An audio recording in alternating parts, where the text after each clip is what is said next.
Today we will discuss about the compounding. Compounding is a technique of achieving non-uniform quantization. It is a word formed by the combination of words compression and expanding.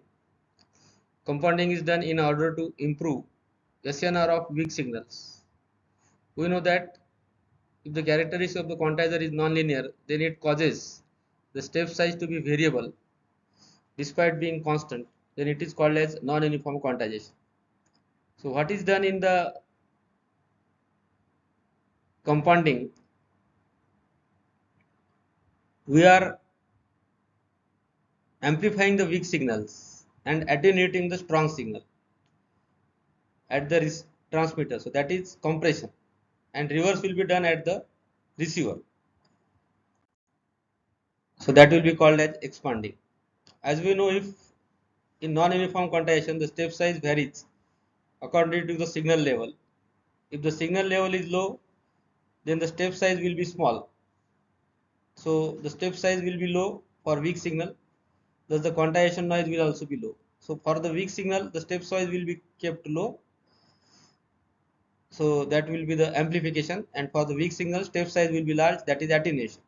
So in order to maintain proper signal to quantization noise ratio, the step size must be variable according to the signal level.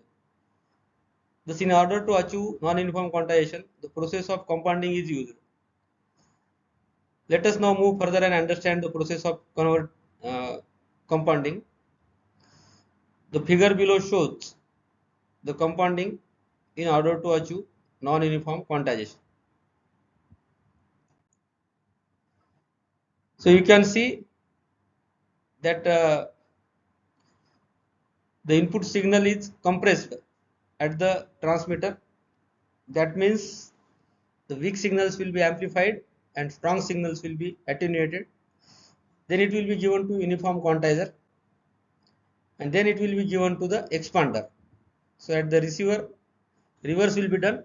That is the amplification of strong signals and attenuation of weak signals, and original signal will be received. As we can see that the compounding model consists of a compressor, a uniform quantizer, and an expander. We already discussed that compounding is formed by merging the compression and expanding. Initially, at the transmitting end, the signal is compressed, and further at the receiving end, the compressed signal is expanded in order to have the original signal. Initially, at the transmitting end, the signal is first provided to the compressor. The compressor unit amplifies the low value or weak signal and attenuates the strong signal. So in this way, the signal level of the weak signal is increased or it is amplified. While if the input signal is a high level signal or strong signal, then the compressor attenuates that signal before providing it to the uniform quantizer present in the model. This is done in order to have an appropriate signal level as the input to the uniform quantizer. We know a high amplitude signal needs more bandwidth and also is more likely to distort. Similarly, some drawbacks are associated with low amplitude signals, and thus there exists need for such a unit. The operation performed by this block is known as compression. Thus the unit is called as compressor. The output of the compressor is provided to the uniform quantizer, where the quantization of the applied signal is performed. So what is done at the compression? The weak signals are amplified and strong signals are attenuated. So this will be done at the transmitting end, or in other words, the step size for the weak signals is kept small, and step size for the strong signals is kept high. So this will be the at the compressor. So attenuation of strong signal and amplification of weak signals.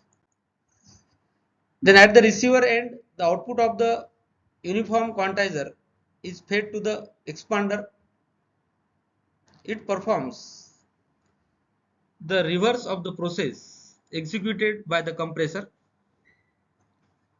This unit, when receives a low value signal, then it attenuates it, while if a strong signal is achieved, then the expander amplifies it. This is done in order to achieve the originally transmitted signal at the output.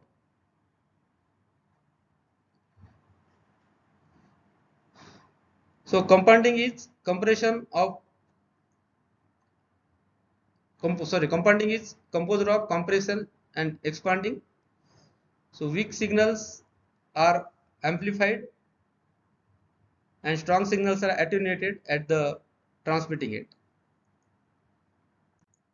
So you can see the graph of compounding. So it clearly represents that the compressor provides the amplification to the weak signal or high gain to the weak signal and low gain to high input signal. So this type of quantization in which step size is not kept fixed, that is, it is changed according to the signal level. For weak signal it is small and for strong signal it is large. So as the step size is changed according to the nature of signal, it is called as non-uniform quantization. Then when we consider the receiver, at the receiver, so you can see the expander. So expander does the reverse of the compounder. So here what is done,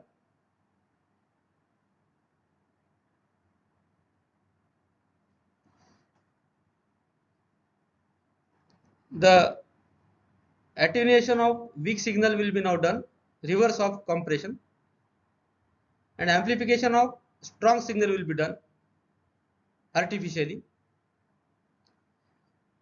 so that we will get the originally transmitted signal. So compounding means compression at the transmitter and expansion at the receiver. And as the step size is not fixed in this, it is called as, in this, non-uniform quantization is used. So you can see the combined graph of compression and expansion. So that is compounding.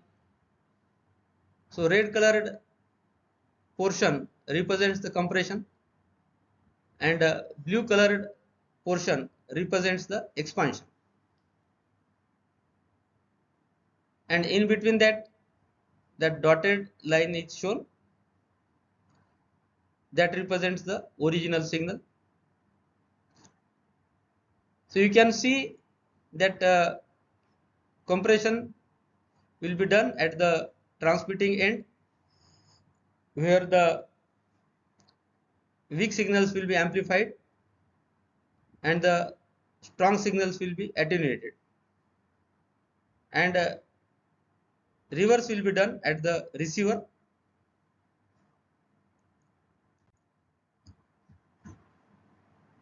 So now we can understand that the compressor and expander performs inverse operations. So in the above figure, the dotted line represents the linear characteristics of the compounder, indicating that the originally transmitted signal is received at the receiver. So this is the all about the compounding. So it is required, it is used in digital communication for boosting the weak signals, so that the signal will be transmitted properly and it will be received in the original form at the receiver. So this is all about the compounding. We will stop here.